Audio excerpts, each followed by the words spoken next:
бизнес санаа маш их байдаг. Түүнийг олж харсан бол зоригтойгоор туршин хэрэгжүүлэх хэрэгтэй гэж Хятадын тэр бомтон Жан Янда хэлсэн байдаг.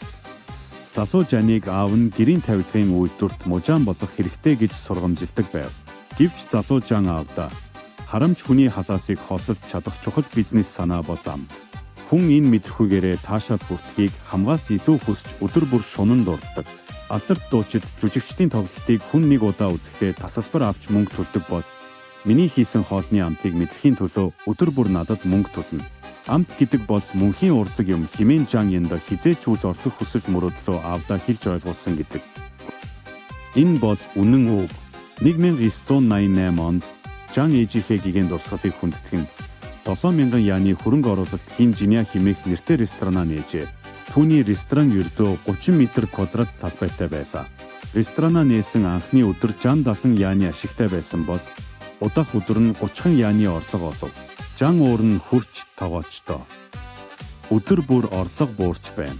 Маргааш гэхэд чи намайг өрөнд оруулах юм байна даа гэд тогоочоо шууд ажлаас нь халж өөрөө бүгдийг хийхээр шийджээ. Чиний хамгийн сайн туслагч чи өөрөө шүү дээ.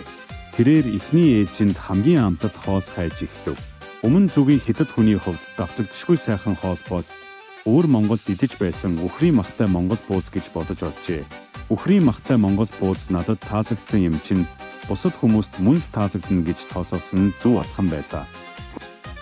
Тэрээр маханд сайхан амт, үнэр оруулах арга, жорыг цуцалтгүй хайж өдөр бүр туршилт хийдэг байв. Түүний өдрийн тэмдэглэлд буузны мах амтлах 1000 гаруй жор байдаг гэсэн. Өөрийн үзэл бодлоо туйлын зөв хэмээн үзсэн Жан бусдын зөвлөгөөг хүлээн авахаас татгалздаг байв. Эдгээр түүний ресторанууд бяхаа Нанжин, Бээжин, Шанхайд нэгдэж сүлжээ рестораны тоо 50 хүрч сүлжээ ресторанууд нь 120 сая $1 ашигтай ажиллаж байна. Хоолыг чин сэтгэлээсээ сайхан амталж чадвал тэр бомтон Жаны амжилт танд ч бас ойрхон байна гэдэгт итгээрэй.